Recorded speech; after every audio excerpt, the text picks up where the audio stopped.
Welkom by hierdie week se aflewering van die Rally Ride Dagboek, 'n weeklikse potgooi wat handel oor rally ride in Suid-Afrika en die res van die wêreld. My naam is Isak Beitel, ek is 'n aktuaris van professie, maar 'n groot aanhanger van hierdie wonderlike kategorie van motorsport. Aan die ander kant van die mikrofoon sit my mede-aanbieder en die werklike kenner van alles wat rally ride aanbetref in Suid-Afrika, die alombekende Stompie Meinhardt. Hallo, my naam is Stompie Meinhardt. Ek kom van 'n klein dorpietjie met die naam van Stella en ek is 'n boer in professie. En Jessie, ons is opgewonde, groot liefhebber van die sport en toe jy vir my vra om die potgooi saam met jou te doen, het ek nie eers 2 keer daaraan gedink om ja te sê nie. Oom Richard, ek dink dit gaan lekker wees om met oom te gesels vanmiddag. Yeah, I'm looking forward to it. Okay, I think it's great what you're doing.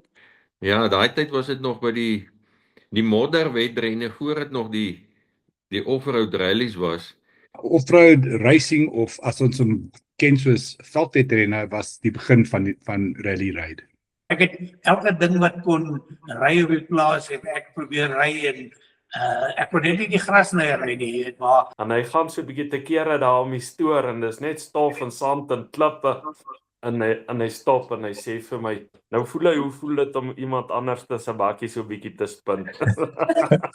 They brought the first cars from America in, and that was a turning point because then all of a sudden, those 4x4 Nissans and the Toyotas, they couldn't keep up with the cars.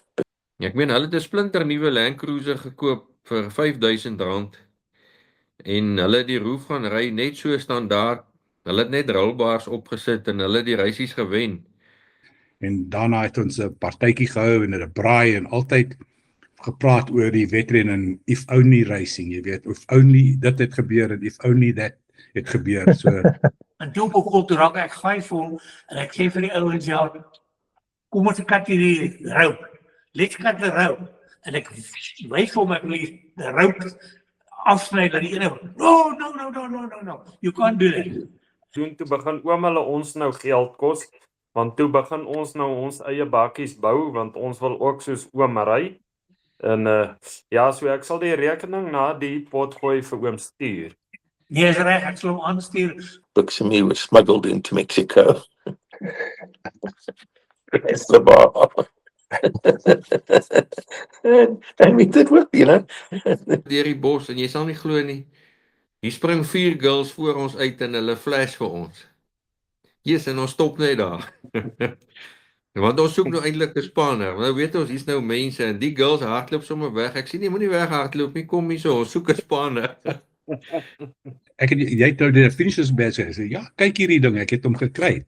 Hy sê dankie en hy vat die ding van my hand af. Hy sê jy kan dit nie kry nie. Ek sê hoekom? Hy sê jy was 'n time bar gister. In die tyd het hierdie klomp ouens net weggesprei. Hulle was missing. Toe staan ek daar alleen met die ou en toe ek uitgewerk en my gevang. En die aand was oor die prize giving is. Toe ons daar voor ons beter ontvang. Toe sê François daar so, hy kyk so rond oor die mense. Hy sê sal daai 2 dames wat vir ons geflash het net opstaan, ons wil net sien hoe lyk hulle gesigte. Somebody who's South African, if you can race, then you can race in the bush, which is what we can do in this country. It's got to be the best form of motorsport, and that's why I still to this day am very keen.